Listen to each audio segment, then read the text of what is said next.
Hello, good morning to all. So in the continuation of last class, in last class we have done a theorem in which V be a vector space with finite dimensional inner product space and beta be an orthonormal basis for V, and if T is a linear transformation on vector space V, then T star with respect to beta is equal to T star with respect to beta. That means T star whole bracket beta is equal to T whole bracket square bracket star beta. जैसे कि हमने linear transformation में starting में किया था, वहां पे क्या था, T beta is equal to T with respect to whole basis. ठीक है, तो लास्ट क्लास में हमने वो थ्योरम की थी.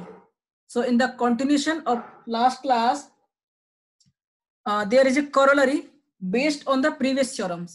ठीक है, what is the statement? Let A be an n cross n matrix, then L of A star is equal to L of A whole star. ठीक है, that means वहां पे हम लास्ट टाइम करते हैं हम T star beta is equal to T whole square beta star beta. Similar pattern corollary है कि यहाँ पे तुम्हें यहाँ पे ये स्टार क्या है, यहाँ पे तुम्हारा जिसे बोलते हैं यहाँ पे कॉन्जुगेट ट्रांसपोज. ठीक है, हर्मिशियन. ठीक है, so proof let beta be the standard normal basis for F N. ठीक है, then L of A with respect to beta is equal to A, क्योंकि with respect to standard basis तुम्हें एक matrix मिलती है which is equal to A. ठीक है, next again L of A star with respect to beta which is equal to L of A whole star beta is equal to L of A is equal to A. This is 8 A star.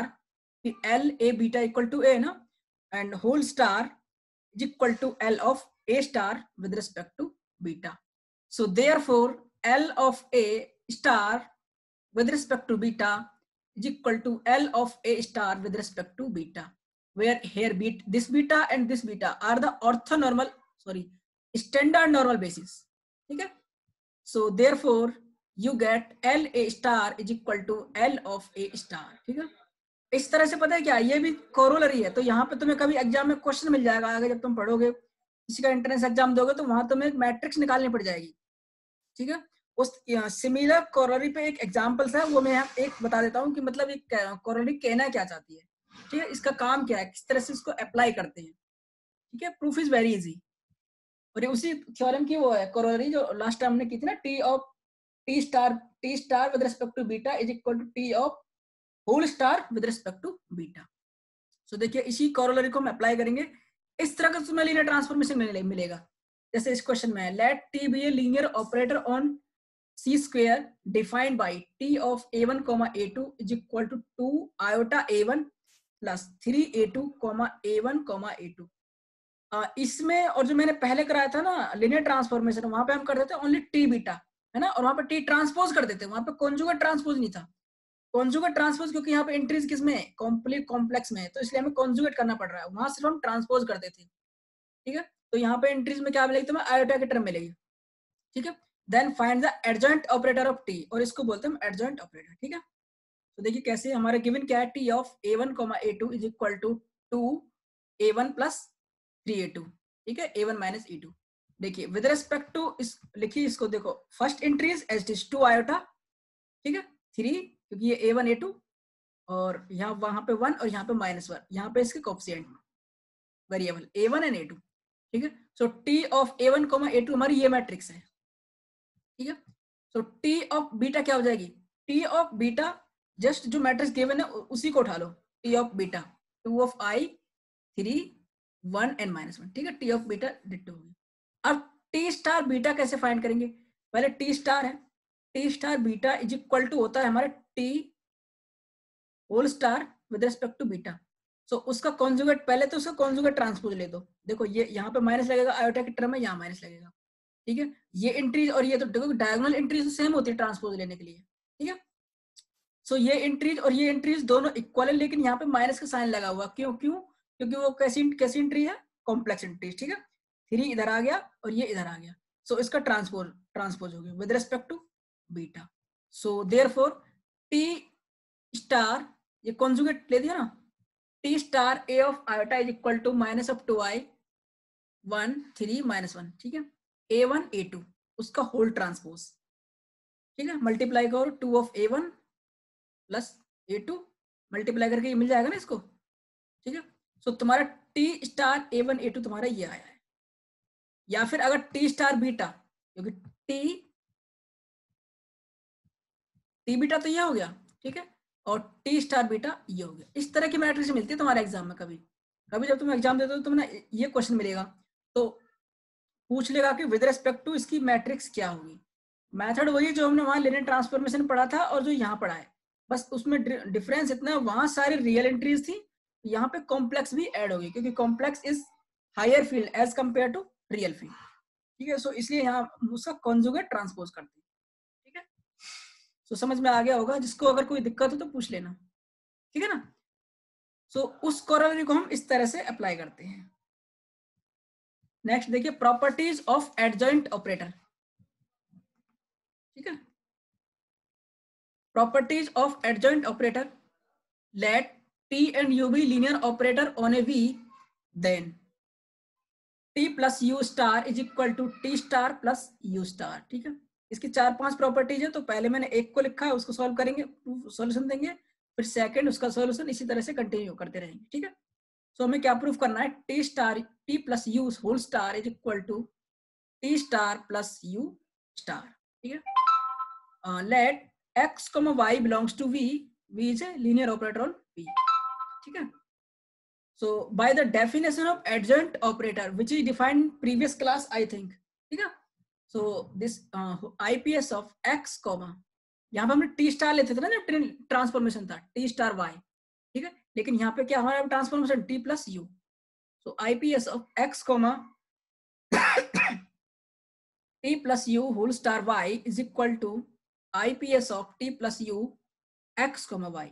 देखिए ये यहाँ से क्यों आया, by the definition of adjoint operator, क्योंकि या तो ये मान लो कि अगर हम इसको इधर लेके आते हैं तो टी फर्स्ट स्टार और ऊपर होल स्टार, तो दोनों स्टार से अगर कट के हमारी ओरिजिनल वही ऑपरेटर मिल जाता है, ठीक है, T plus you.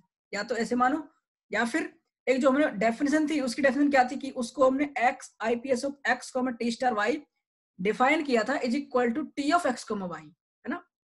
I think पिछली क्लास में था या फिर उससे पिछली क्लास में था, ठीक है। तो देख लेने एक बार, समझ में आ गया होगा, नहीं आए तो बता देने, कोई दिक्कत हो तो, ठीक है। अब देखिए ये क्या तुम्हारा लीनियर है, तो लीनियर है तो टी एक्स को अंदर मल्टीप्लाई करो, T of X plus U of X Y, ठीक है। अब देखिए इसको टपल में लिखिए, T IPS of T X Y plus U X Y, ठीक है। फिर अगेन डेफिनेशन लगा दो, तो एक्स टी इधर टी स्टार बन जाएगा, एक्स ये यू स्टार वाई बन जाएगा।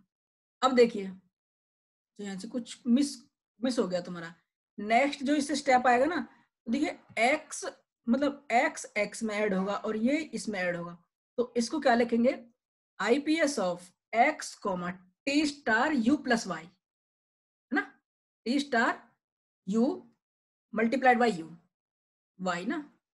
इन दोनों को जब ऐड करोगे, ये क्या है टी स्टार वाई और ये क्या है यू स्टार वाई, जब दोनों को ऐड करोगे, वाई तो आर्बिट्रेरी है, तो y जब आर्बिट्रेरी है तो ये क्या हो जाएगा, T star plus U star, है ना। सो नेक्स्ट क्या बनेगा, IPS of x, T star plus U star whole bracket y, ठीक है, and y is arbitrary, and first tuple x is equal, देखिए यहाँ पे x है वहां पे x है, तो कंपेयरिंग लास्ट टर्म, तो यहाँ पे क्या था, t plus U whole star y is equal to T star plus U star multiplied by y, and y is arbitrary, so therefore we get T plus U whole star is equal to T star plus U star, ठीक है। ये थोड़ा सा cut गया है, पता नहीं क्यों कट जाता है मेरा फोटो लेने में, ठीक है ना। आई होप क्लियर हो गया होगा।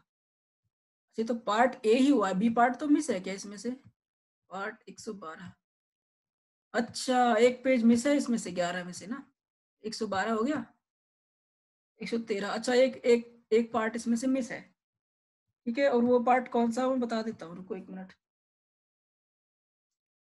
एक पेज का फोटो लेना होगा। हाँ, सो पहले वाला तो समझ आ गया होगा। पहले वाला जो है ना, जो मैंने किया है, T star U, T plus U whole star is equal to T star plus U star, ठीक है। और जो इसका ये सी पार्ट है, सी पार्ट से पहले एक बी पार्ट और है। बी पार्ट में क्या है, alpha T whole star is equal to alpha conjugate T star, ये है, ठीक है। उसको हम प्रूफ इजीली कर सकते हैं for any alpha belongs to F, क्योंकि अल्फा फील्ड से है। तो सिमिलर पैटर्न में हम कर सकते हैं कि x and y belongs to v है, तो by definition of IPS of x comma alpha star whole T y is equal to alpha T X comma y, ठीक है, कर सकते हैं। टी एक्स को उसके लेफ्ट हैंड लेके आ गए। उसके बाद अल्फा जो है वो फर्स्ट टपल में, फर्स्ट वेरिएबल में, तो अल्फा बाहर आ जाएगा। So alpha of T X comma y, ठीक है। उसके बाद alpha T X comma y है, तो अल्फा को एच डी रखो, टी को सेकंड टपल में भेजो, तो क्या बनेगा, IP alpha IPS of X comma T star Y, ठीक है। अब अल्फा को सेकंड टर्म में जब लेके जाएंगे तो क्या बनेगा, IPS of X comma alpha bar T star Y, क्योंकि सेकंड टपल में लेके जा रहे हैं ना। अगेन कंपेयरिंग कर दो, alpha star T Y alpha T star equal to alpha conjugate T star. Similarly कर लेना, ठीक है। सेकंड पार्ट इसमें से हमेशा ध्यान रखना, ठीक है। नेक्स्ट पार्ट, अगर किसी को कोई दिक्कत हो तो बता देना, क्योंकि मैंने फोटो उसमें रह गया, फोटो नहीं दे पाया उसका मैं, ठीक है। तो देखिए next part, C T U whole star is equal to U star T star, just like as sock shoes property. नाम जानते होंगे सॉक शूज प्रॉपर्टी, क्योंकि जैसे पहले हम सॉक्स पहनते हैं फिर शूज पहनते हैं, ठीक है, लेकिन जब हम रिमूव करते हैं, पहले शूज रिमूव करते हैं फिर सॉक्स, तो उसको बोलते हैं सॉक्स शूज प्रॉपर्टी, ठीक है। टी यू होल स्टार, तब ये इसको ओपन करेंगे तो क्या बनेगा, लास्ट वाला U star multiplied by V star, जैसे इनवर्स में करते हैं ना, T U inverse equal to U inverse multiplied by V, ठीक है, just like that. So by definition ये कर लेना इजीली है, X let X comma Y belongs to V, IPS of X comma T star Y, by definition T U इधर आ गया, multiply by इसको कर लो, ठीक है। सॉल्विंग दिस क्या आ जाएगा, where U is arbitrary, y belongs to u, so t u whole star is equal to u star t star, ठीक है, by definition simple। Next is D part. मैंने कहा था ना कि जैसे कि वहां पे करते थे हम ए ट्रांसपोज होल ट्रांसपोज, तो तुम्हें वही मैट्रिक्स मिलती थी, ठीक है। तो यहाँ पे भी क्या है, लीनियर ट्रांसफॉर्मेशन है, और every linear transformation is a matrix, ठीक है। So in D part T of double star is equal to T star, that means original transformation तुम्हारी मिल जाएगी, ठीक है। So let X comma Y belongs to V, ठीक है। This is very important, क्योंकि यहाँ पे एक तुम्हें क्वेश्चन भी मिल जाता है, हर जगह हो सकता है, तुम्हारे पेपर में भी आ जाए, एंट्रेंस में भी आ जाए, ठीक है। Let X comma Y belongs to V, then IPS of X comma T Y is equal to, by definition this become T star X comma Y, ठीक है। So X comma T of, एक star तो इसमें है ही, एक star और लगाएंगे ना जब सेकंड टपल में लेके जाएंगे, तो T of star star Y, ठीक है। So by comparing X is X equal, so T star Y T equal to T double star, ठीक है।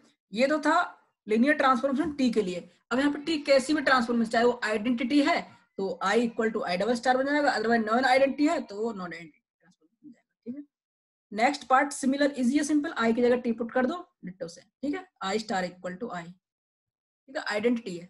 अब आइडेंटिटी, अच्छा ये देख रहा हो, इस पे कितने भी ले लो तुम, आई स्टार ले लो, आई डबल स्टार ले लो, आइडेंटिटी है तो वही रहेगी, इसलिए यहाँ पे सिंगल स्टार है, ध्यान रखना, है ना,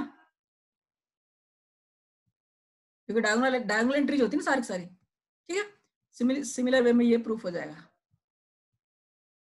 ठीक है ना। तो ये तो थी तुम्हारी लिनियर ट्रांसफॉर्मेशन के लिए। सो एवरी लिनियर ट्रांसफॉर्मेशन, ठीक है, लिनियर ट्रांसफॉर्मेशन के लिए every linear transformation is a matrix, can be written as a matrix, और every matrix can be written as a linear transformation. But ये होता है कि अगर लिनियर ट्रांसफॉर्मेशन तुम्हारी ए टू बी मैट्रिक्स है, जिसका ए का ऑर्डर है B cross M cross N और बी का ऑर्डर है एम क्रॉस एन, ठीक है, लेकिन जो मैट्रिक्स मिलेगी उसका ऑर्डर फिर हमारा रिवर्स हो जाता है, ठीक है। सिमिलर वे में अगर तुम्हारी मैट्रिक्स है एम क्रॉस एन, जब जब तुम उसका लिनियर ट्रांसफॉर्मेशन लिखोगे तो जो ट्रांसफॉर्मेशन जाएगी ना टी, वो R N to R M जाएगी, ठीक है ना।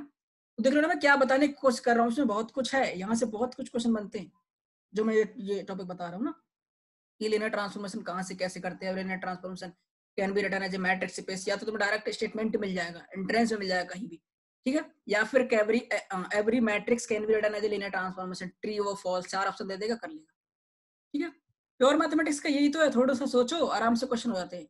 और जिनको ये लगता है ना कि हमें अप्लाइड अच्छे से आता है, तुम कभी एग्जाम दे लो किसी का भी, IIT जेम वगैरह, गेट नेट, MSc DOMSc का देख लो, जिसका प्योर अच्छा है वो इजीली कर लेगा स्कोर, जिसका अप्लाइड अच्छा है ना वो कुछ नहीं कर पाएगा, बस 1-2 क्वेश्चन में फंस जाएगा, टाइम इतना कम होता है, होते नहीं सॉल्व।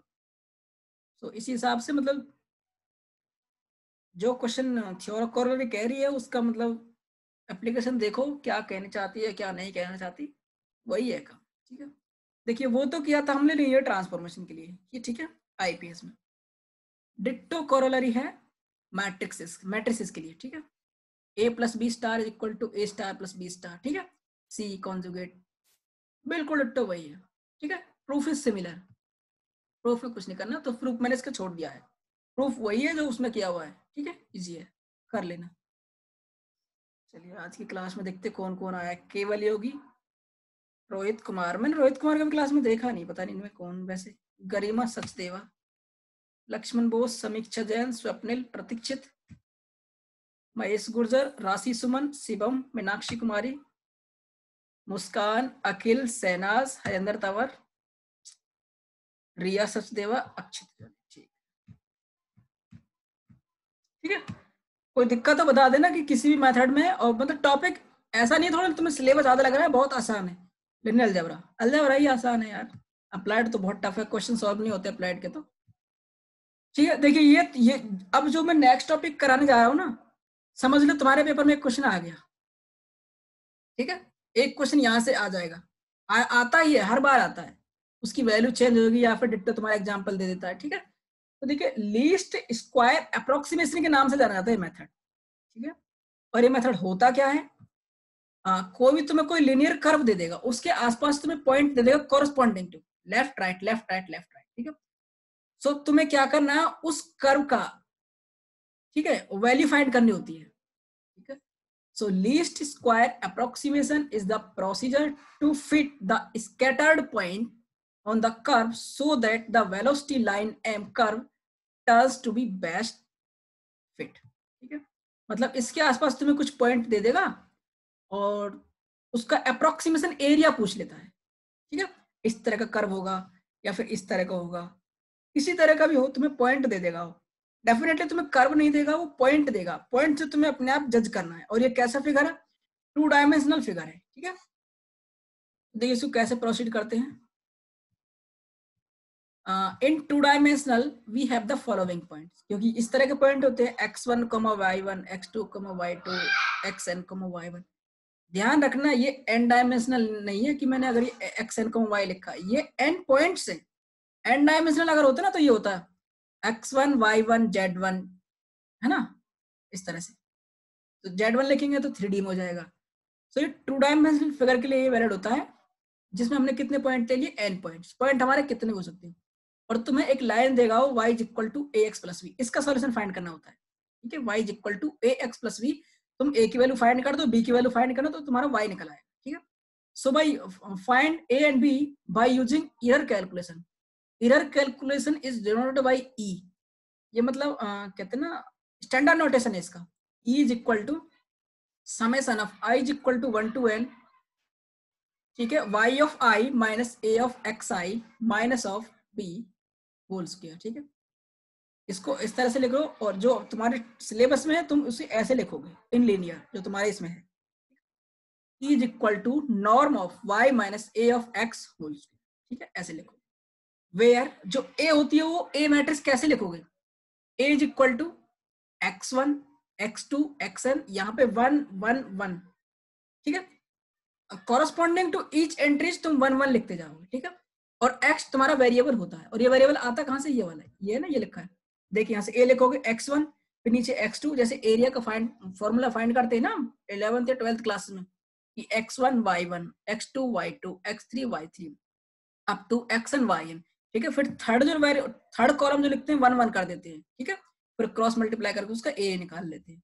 तो यहाँ पे ये इसी तरह से उसको a मैट्रिक्स जो बनाया है ना, वो इसी तरह से बनाया है, n क्रॉस 2 की मैट्रिक्स है, ठीक है, n रोज 2 कॉलम, क्योंकि यहाँ पे ये n है ना इसलिए n, ठीक है। So x1 y1 up to xn और corresponding to each x i is 1 1 1, ठीक है, that is your A matrix, ठीक है। And x a comma b, ठीक है, a कॉमा b कहाँ पे तुम्हारे ये वेरिएबल, ठीक है। And y is equal to y1 y2 yn, ठीक है, ये y, क्योंकि देखो अब तुम्हें सारी वैल्यू मिल गई, y की वैल्यू तुम्हारे पास है, a की वैल्यू तुम्हारे पास है, x की वैल्यू तुम्हारे पास है, सारी वैल्यू जब इसमें पुट करोगे तो तुम्हें e की वैल्यू मिल जाएगी, और e क्या है, एरर कैलकुलेशन, ठीक है, ये वही कर्व है जिसका हम उसका एरिया निकालना चाह रहे थे, ठीक है। ये तुम्हारा आइडिया है बस। अच्छा वो 111 पेज, हाँ ये रहा, देखो ये 111 पेज, ठीक है, मैं ये बता रहा था, ये सी पार्ट ये देख लेना, ठीक है, 111 पेज, ठीक है। हाँ तो देखिए, एक मिनट, ये पता नहीं आज क्या हो गया, कुछ गड़बड़ नहीं, वो कौन सा पेज था, 111, अच्छा 114 है ना, हाँ 114 के बाद 115 ही पेज आएगा, एक पेज बीच में वहां से हटके यहाँ लग गया, ध्यान नहीं दिया मैंने, ठीक है। देखिए लास्ट में हमने क्या कराया था 114 पेज में, वही था ना कि y error calculation, e is equal to norm of y minus A X norm whole square, ठीक है, a की वैल्यू मिल गई हमको, x की वैल्यू मिल गई और y की वैल्यू मिल गई, ठीक है। अब देखिए कुछ recall for any x, y belongs to fn the standard product of x and y in fn, ठीक है, स्टैंडर्ड प्रोडक्ट हम ऐसे यूज करते हैं, x, y, ठीक है, n किसमें है, n में है ना, तो n equal to y star x, ये मैंने इसलिए लिखा है कि अगर किसी ने पिछली क्लास नहीं लिखी हुई, मतलब ली नहीं हो, क्योंकि ये हम यूज करेंगे अब इस क्वेश्चन में, ठीक है। सो इस तरह से करते हैं, ठीक है। सो ये उसका बेसिक आइडिया है लीस्ट स्क्वायर अप्रोक्सीमेशन का, जब लीस्ट स्क्वायर अप्रोक्सीमेशन आएगा ना, state and proof least square approximation, state याद है, प्रूफ तो है नहीं तुम्हारे में, एंड उसका एग्जाम्पल दे देगा, ठीक है। तो स्टेटमेंट उसका वो है, अभी उसका प्रूफ बाद में आएगा, ठीक है, और उसका एग्जाम्पल भी आएगा। देखिए पहले अभी हम ये कहां से आया है, ठीक है, ये तो वहां बाय डेफिनेशन था, उसको हम यहाँ प्रूफ करेंगे फॉर मैट्रिक्सेस के लिए, ठीक है। Lemma let a belongs to mn m cross n over f and x belongs to fn and y belongs to fn, then IPS of ax comma y, ठीक है, fm is equal to IPS of x comma a conjugate y n। देखिए यहाँ पे note करने वाली चीज है, यहाँ पे क्या लिखा है मैंने, m लिखा है, यहाँ पे क्या लिखा है, n लिखा है, ये क्यों लिखा है, क्योंकि यहाँ पे हमने उस मैट्रिक्स का कॉन्जुगेट ट्रांसपोज ले दिया है, ठीक है। और कॉन्जुगेट ट्रांसपोज लेने के बाद जो तुम्हारी मैट्रिक्स होती है वो रो कॉलम में हो जाती है और कॉलम रो में हो जाती है, ठीक है। पहले तो ये हेलो, हाँ कोई बोलना चाह रहा है, बोलो, ठीक है, चलिए। सो ध्यान रखना, और जिसने क्लास नहीं ली हुई वो पता क्या कर देगा, या तो यहाँ पे भी m लगा देगा, यहाँ पे भी m लगा देगा, नोटिस ही नहीं करेगा है क्या, ठीक है। तो देखिए proof A x Y M is equal to Y star A X, क्यों, बाय डेफिनेशन ऑफ दिस, इसलिए बताई थी मैंने यहाँ, ठीक है। So A star Y X, ठीक है, Y star A is equal to this by commutative, क्योंकि मल्टीप्लीकेशन, ठीक है। सो इसको इधर लेके आओ, A star Y is equal to X, देखिए ए स्टार वाई, ठीक है, and X is arbitrary, so comparing this, so you get a x Y M is equal to x of A star y n, ठीक है। Simple सा proof है, छोटा सा proof है, कुछ नहीं, ठीक है ना। तो ए एक्स वाई एम किसमें कन्वर्ट हो जाती है, एक्स ए स्टार वाई एन, ठीक है। ये बिल्कुल उसी को एक्सप्लेन कर रहा है कि तुम्हारा रो कॉलम में हो रहा है, कॉलम रो में चेंज हो रहा है मैट्रिक्स, ये कॉन्जुगेट ट्रांसपोज ले दिया उसका, ठीक है ना। Next theorem, next lemma, let a belongs to m order m cross n over f, then rank of a star a is equal to rank of e, ठीक है। ये लेमा इतना इंपॉर्टेंट है, नेट में ना 4-5 बार रिपीट हो गया है, सिर्फ कुछ नहीं, सिर्फ ये स्टेटमेंट ही, स्टेटमेंट क्या आता है, वहां पर तुम्हें मैट्रिक्स दे देगा 4 क्लॉज 4 ऑर्डर की या 4 क्रॉस 5 ऑर्डर की, ठीक है। वहां पे कुछ नहीं करेगा, वहां पे पूछ लेगा rank of this star A is equal to rank of A. कुछ स्टूडेंट, खतरनाक स्टूडेंट क्या करेंगे, पहले ट्रांसपोज निकालेंगे, ठीक है, फिर ए से मल्टीप्लाई करेंगे, ठीक है, फिर उसका रैंक निकालेंगे, कैसे निकालते हैं, उसमें तो सारा टाइम निकल जाएगा। तो डायरेक्ट क्या है, जो तुम्हारे पास ए दी हुई है उसका रैंक निकालो, जो उसकी रैंक है ना वही उसकी रैंक होगी। ठीक है, इसका ये मतलब IIT जेम वगैरह में भी आया हुआ है शायद क्वेश्चन, और नेट गेट में तो बहुत फेवरेट है उनका। ठीक है, तो सिंपल जो तुम्हारी मैट्रिक्स दी उसकी रैंक निकाल दो, जरूरत नहीं है इधर मल्टीप्लाई वलाई करने की।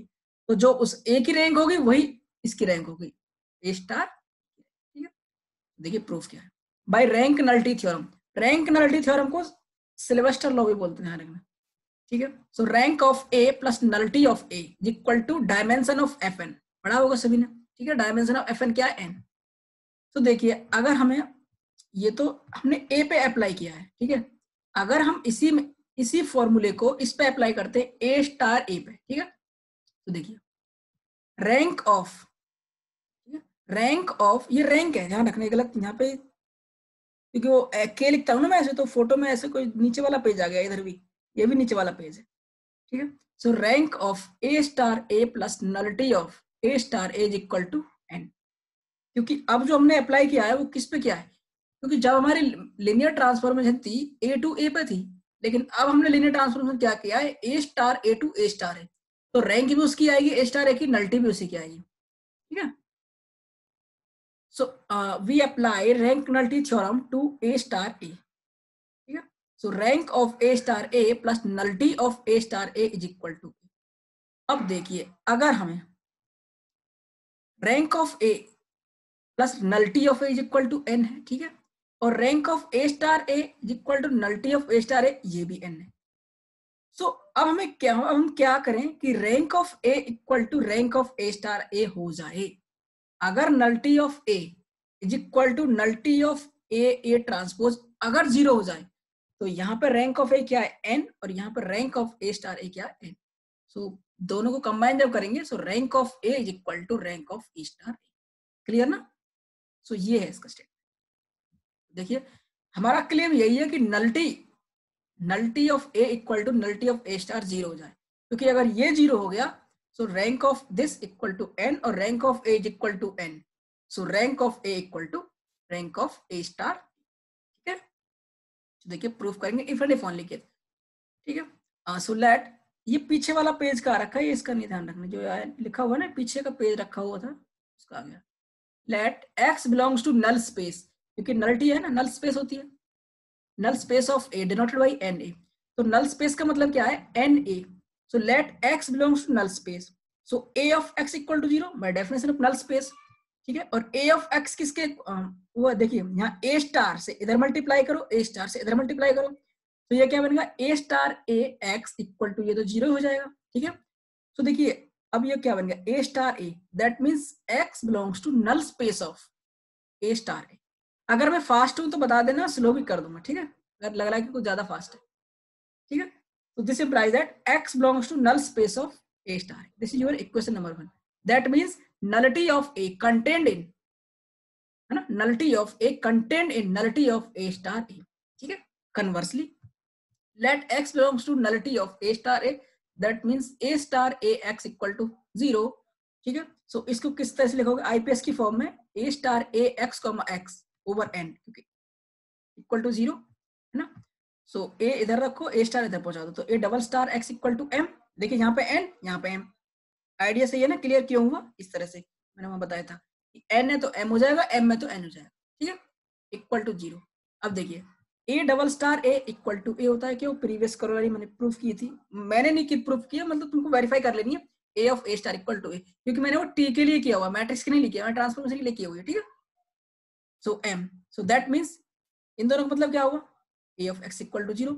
इसका मतलब x belongs to null space of A। So this means nullity of A star A contained in null space of A। ठीक है, x is arbitrary, so from 1 and 2 we get null space of A is equal to null space of A star equal to 0। ठीक है, ये कभी कभी तुम्हें exam में मिल जाता है कि इसका 4 ऑप्शन दे देगा वो, यहाँ रैंक दे देगा, यहाँ पे रैंक लिखा हुआ है, यहाँ पे रैंक लिखा हुआ है। ठीक है, तो यहाँ नल्टी दे देगा, nullity of as equal to nullity of this. ठीक है, इस तरह से वो दे देगा, इस तरह से तुम्हें क्वेश्चंस कर लेना है। ठीक है, अच्छा ठीक है ना, तो ये हो गया rank of as equal to rank of A star.